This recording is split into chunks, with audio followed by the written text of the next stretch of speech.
Halo sahabat belajar yang baik hati dan rajin menabung. Bagaimana kabarnya? Semoga sehat dan tetap semangat. Pada dasarnya perdagangan internasional muncul dilatar belakangi oleh kemampuan menghasilkan barang antara negara yang satu dengan negara yang lain berbeda. Perbedaan inilah yang mendorong terjadinya perdagangan internasional. Berikut faktor pendorong terjadinya perdagangan internasional. Yang pertama, perbedaan sumber daya alam setiap negara. Sumber daya alam yang dimiliki oleh masing-masing negara tidak sama dan mengakibatkan perbedaan hasil produksi dari negara tersebut. Misalnya, Arab Saudi tidak mampu menghasilkan sayur mayur, maka mereka mengimpor dari negara di kawasan Asia yang dapat menghasilkan sayur mayur.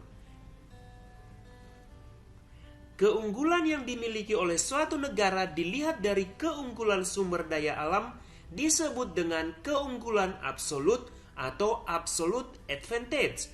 Keunggulan absolut adalah kemampuan suatu negara untuk memproduksi barang atau jasa yang tidak dapat diproduksi oleh negara lain. Faktor yang kedua adalah perbedaan kualitas sumber daya manusia. Ketersediaan sumber daya alam memerlukan daya dukung kemampuan sumber daya manusia. Suatu negara yang mempunyai sumber daya manusia yang dilihat terutama dari segi kualitas, maka akan menghasilkan barang dan jasa dengan mutu atau kualitas yang lebih baik.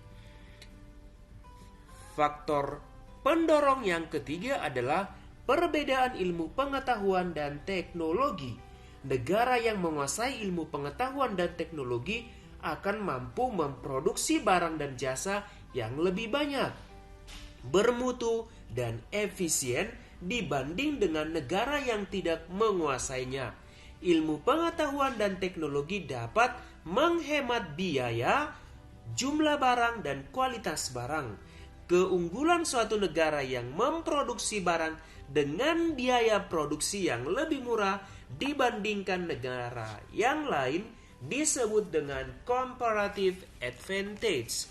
Kita lanjut kepada faktor yang berikutnya adalah perbedaan budaya suatu negara atau suatu bangsa. Perbedaan budaya suatu negara akan sangat mempengaruhi barang yang dihasilkan. Misalnya, seni ukir dan batik di Indonesia merupakan daya tarik sendiri bagi negara lain untuk membeli barang tersebut. Demikian juga, keramik Cina menjadi daya tarik tersendiri bagi negara lain. Ingat ya sahabat belajar, batik merupakan budaya bangsa Indonesia. Demikian penjelasan mengenai faktor pendorong terjadinya perdagangan internasional, yaitu perbedaan sumber daya alam, perbedaan kualitas sumber daya manusia, perbedaan ilmu pengetahuan dan teknologi, dan perbedaan budaya. Demikian penjelasan mengenai faktor pendorong terjadinya perdagangan internasional. Semoga bermanfaat. Terima kasih dan sampai jumpa.